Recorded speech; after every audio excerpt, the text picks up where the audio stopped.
বলবো যাদের দুই পতি আছে। আমার কাদের দুটো স্বামী আছে একবার হাত তোলো তো দেখি। হাসছো কেন? জানাজানি হয়ে যাবে ওই জন্য? সবার আছে, বেশ বেশ। কিন্তু বাবা সবাই তো আর বোঝে না, কথাটা বললে বেশিরভাগ জায়গায় সবাই হই হই করে হেসে ওঠে। হ্যাঁ, জগতে মহাজনেরা বলছেন এটা আমার কথা নয়। সেই যে বাবা রাসলীলায় যখন ব্রজঙ্গনাগণ স্বামী পুত্র সংসার সব ফেলে ছুটলো, ভগবান রাসমঞ্চে মুরলী বাদন করলো, আর রাত্রিবেলা বেটা সবার কেস ধরে ডেকে নে, আর রাত্রিবেলা বলছে তোমাদের লজ্জা করে না? নিজ পতি ছেড়ে কেন এসেছো? তোমরা জানো নিজ পতি ছেড়ে যে পরপতি ভজন করে তাকে রৌরব নরকে যেতে হয়। সখীগণ তখনই হেসে বলেছিল, বাবা বাবা বাবা, হ্যাঁ গো, এত ভালো ভালো ধর্মের বুলি শিখলে কি করে?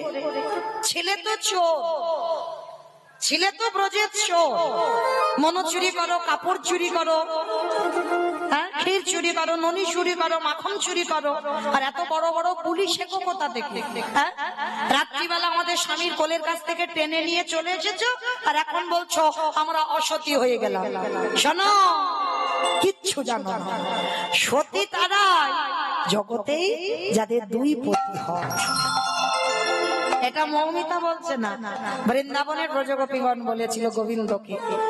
গোবিন্দ জানতো না, বলে উমা যার দুই পতি হয় সে সতী, আর যার এক পতি সে অসতী। বলে হ্যাঁ, যার এক পতি সে অসতী, আর যার দুই পতি সেই হচ্ছে সতী। তাহলে দুই পতিটা কেমন? বলি ঘরে পতি আর বাইরে, ঘরে পতি আর বাইরে পতি, বলি ঘরে পতি আর বাইরে, ঘরে পতি আর বাইরে পতি, যারা দুই পতির চরণ ভজন করে, ঘরে পতি আর বাইরে পতি, যারা দুই পতির চরণ ভজন করে, ঘরে পতি আর বাইরে পতি। আমার ঘরে পতি মানে কোন ঘর? ওই যে ইট বালি সিমেন্টে কাঁথা ওই ঘর? দূর, এটাই তো কীর্তন। এই কীর্তন বাবা নারকেলের মতো। নারকেল দেখেছো তোমার? বাইরে একটা খসা ছাড়াবে, ও বাবা বাইরের থেকে ভিতরে আরো শক্ত বেশি, তাই না? নারকেল ওই শক্তটাকে ভেদ করবে, তারপরে কি পাবে স্বাদ? ওই শ্বাসটা বের করতে হবে, তারপরে যদি তুমি স্বাদটা পাও নারকেল কেমন খেতে। ঠিক কীর্তন হচ্ছে তেমন, বাইরে থেকে শুধু শুনে চলে গেলে হবে না, ওর যত ভিতরে যাবে তত রাস খুঁজে পাবে। কেমন? তাহলে এই যে ঘরের পতিটাকে কোন ঘর বললো? ওই ইট বালি সিমেন্টের ঘর নয়, এই রক্ত মাংসে দেহে ঘর। প্রত্যেকের বাম দিকে হাত দিয়ে দেখেন একটা আওয়াজ হচ্ছে, ধপ ধপ ধপ। ওটাই তো আমার ঘরের পতি। ওই পতিকে তোমায় ঠিক ভালোবাসতে হবে। হ্যাঁ, মনে রাখতে হবে বাবা, বাইরে টাকা পয়সা ঘর বাড়ি তুমি করেছো, সেটা তুমি দেহে সুখ দিচ্ছ, তোমার এই স্বামীটাকে তো সুখ দিতে পারছো না। পরমাত্মা রূপী ভগবানকে সুখ দেবে কি করে? কৃষ্ণ প্রেম ধনে ধনী হতে হবে। আর যদি তুমি কৃষ্ণ প্রেম ধনে ধনী হতে পারো, তাহলে তুমি এই ঘরের পতিটাকে সুখ দিতে পারবে। ওইটা হচ্ছে ঘরের পতির খাবার। কৃষ্ণ নামে কাঁদবে, কৃষ্ণ হা গৌর প্রাণ গৌর বলবে, এটা হচ্ছে পরমাত্মা রূপী ভগবানের খাবার। আর এই যে টাকা পয়সা ঘর বাড়ি যত ভালো ভালো খাবার খাচ্ছ, দামি পোশাক করছো, এটা তোমার দেহের সুখ হচ্ছে, জড় জগতের সুখ, পরমাত্মা রূপীর সুখ হচ্ছে না। তাহলে এটা গেল আমার ঘরের পতি। আর বাইরের পতিটাকে অগ্নি সাক্ষী করে বাবা যার হাতে তুলে দিল, সেটা হচ্ছে বাইরের পতি। এই দুই পতি ঠিক ঠিক যদি কেউ ভজন করতে পারে, তারই অচিরে কৃষ্ণ কৃপা পাবে।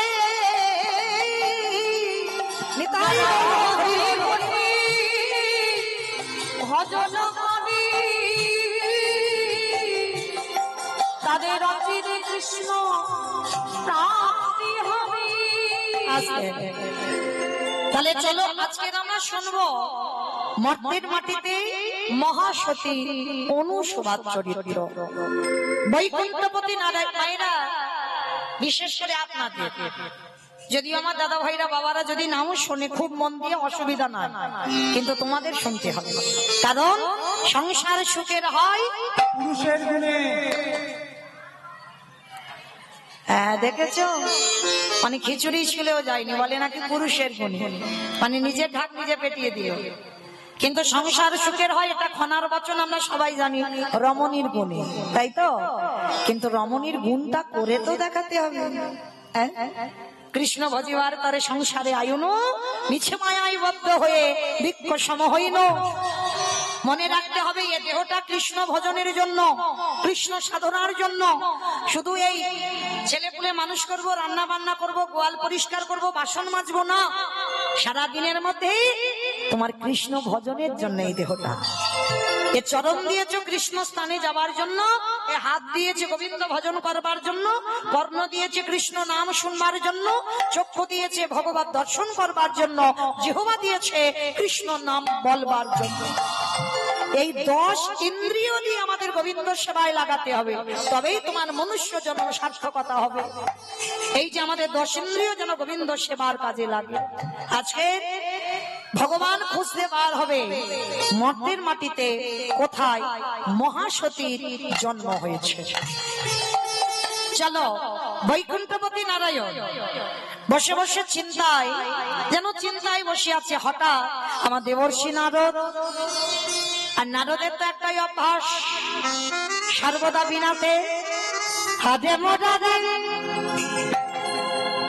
মাধু কইরবে ভারে গোপাল মুকুন্দ সরে হরি মুরারি মধু কইরবে ভারি গোপাল বিপিত মুকুন্দ সরে হরি মুরারি মধু কইরবে ভারি গোপাল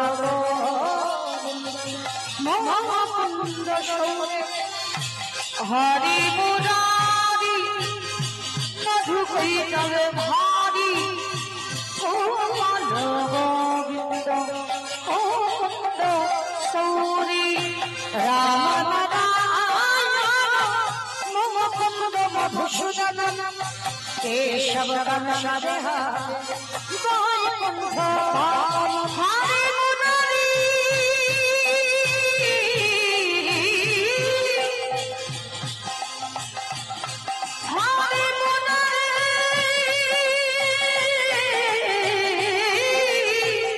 মুরারি হরি মুরারি মুরারি হরি হরি মুরারি তাই হরি হরি হরি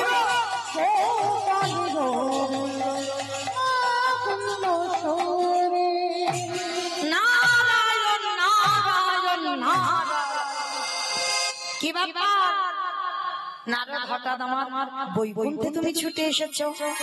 হে প্রভু, কি তোমার মুখ দেখে মনে হচ্ছে তুমি চিন্তায় আছো। নারদ, তুমি ঠিক ধরেছো, তুমি তো আমার বড় ভক্ত। ও নারদ, একটা কথা বলবো। কি কথা প্রভু? আচ্ছা নারদ, তুমি তো আমার বড় ভক্ত, আমার অনেক ধরনের ভক্ত জন্ম নিয়েছে, তবে আজকের আমার বড্ড ইচ্ছে করছে, জগতে কি কোথাও মহাসতীর জন্ম হয়নি? ঠাকুর, সতী আবার মরতে? ওরা তো খেতে যায় আর ঘুমাতে যায় আর টিভি সিরিয়াল দেখতে যায়, ওইখানে তুমি সতী মিলবে? তোমার মনে হচ্ছে মাথা খারাপ হয়েছে। না, আমার বড্ড ইচ্ছা, আমি মর্তের মাটিতে একটা মহাসতীর সন্ধান জানতে চাই। যাও না নারদ, তুমি একবার গিয়ে দেখো কোথায় মহাসতী জন্ম নিয়েছে। ঠিক আছে প্রভু, তুমি যখন বলছো যাই, একটু দেখে আসি কোথায় মহাসতীর আগমন ঘটেছে। তাই বা নারদ মনে মনে ভাবছে, আমার তো নারদ বেশি গেলে হবে না।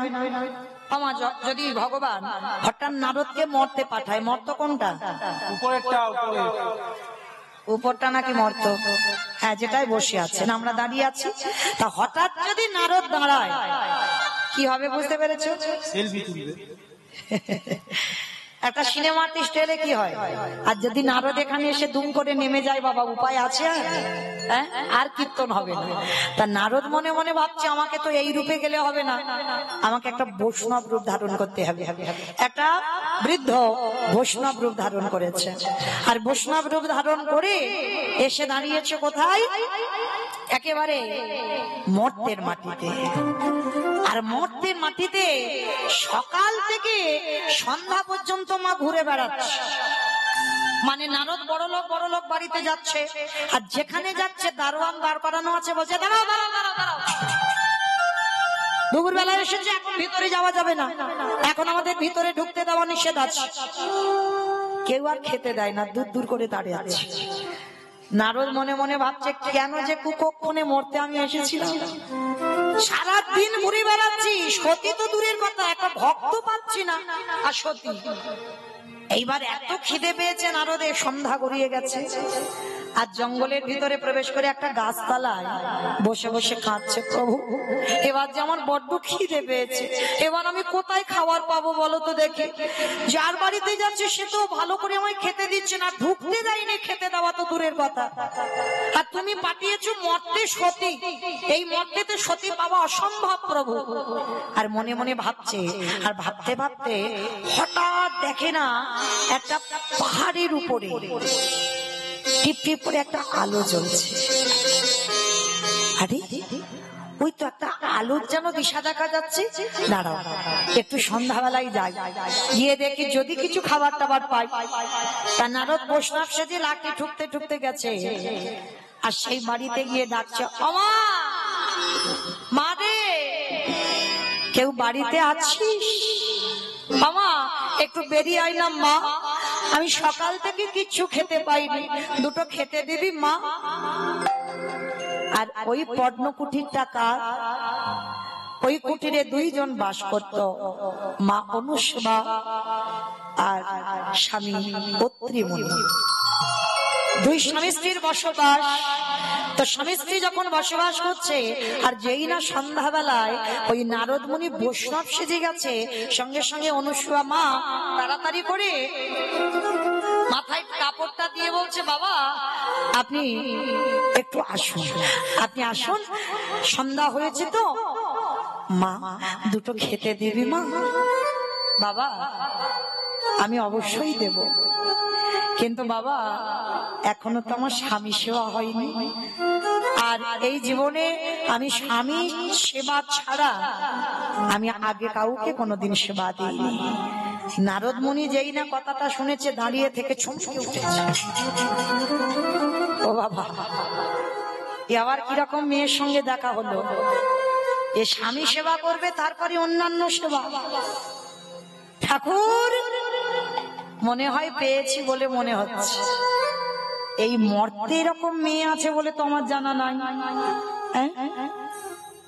মর্তে এইরকম মেয়ে আছে, আগে স্বামী সেবা দেবে তারপরে অন্য কিছু সেবা, এটা তো অসম্ভব। ঠিক আছে মা, নারদ মনে মনে ভাবছে দেখতে হবে এই মেয়েটার স্বভাব চরিত্র, সারাদিনের আচরণ কেমন। একটা কথা মনে রেখো মা, যারা সহধর্মিণী হয় তাদের চরিত্র, তাদের কথা বলা, তাদের ধরন সবটা আলাদা হয়।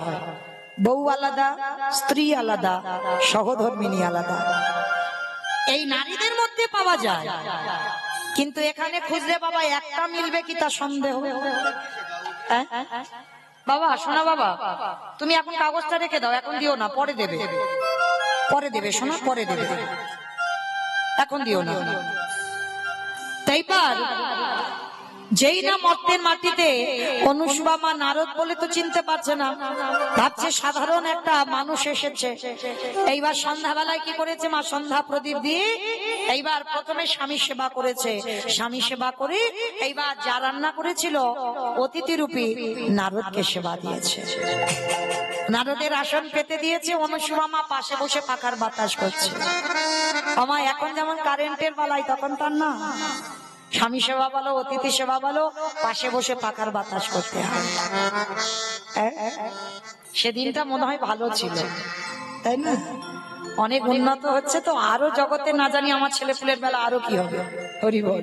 তো আজকে পাকার বাতাস করছে আর অতিথি সেবা দিচ্ছে, আর অনুসভা জিজ্ঞাসা করছে, বাবা তোমার কেউ নেই, এত বয়স হয়েছে, ও বাবা তুমি ভিক্ষায় বেরিয়েছো কেন, তোমার কেউ নেই? বলে বাবা, নারদমণি মনে মনে ভাবছে আমার পরিচয় দিলে তো হবে না, তাহলে তো বুঝতে পারবো না এ সারাদিনের চরিত্রটা কেমন, তাহলে আমাকে একটু ছলনা করতে হবে। অনুসুবা মাকে বলছে, মা শোন, আমার সব ছিল, কিন্তু এখন আমারে আপন বলিতে কেহ নাই জগতে, আমার মা মা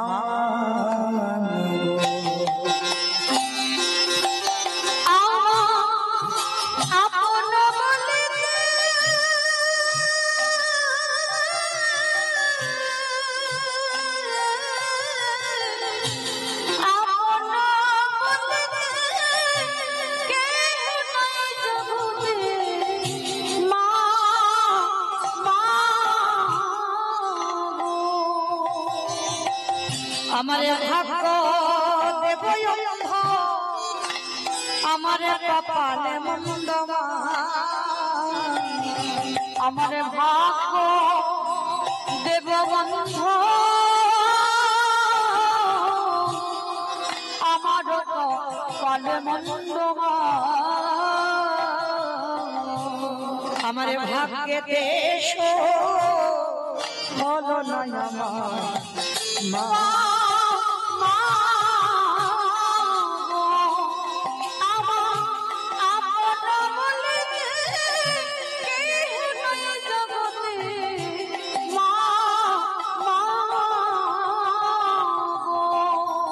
আমি পথে পথে ঘুরি ভিক্ষা যে করি মা, আমি পথে পথে ঘুরি ভিক্ষা যে করি মা, ওই আমার ভাগ্যেতে এসো হলো না আমার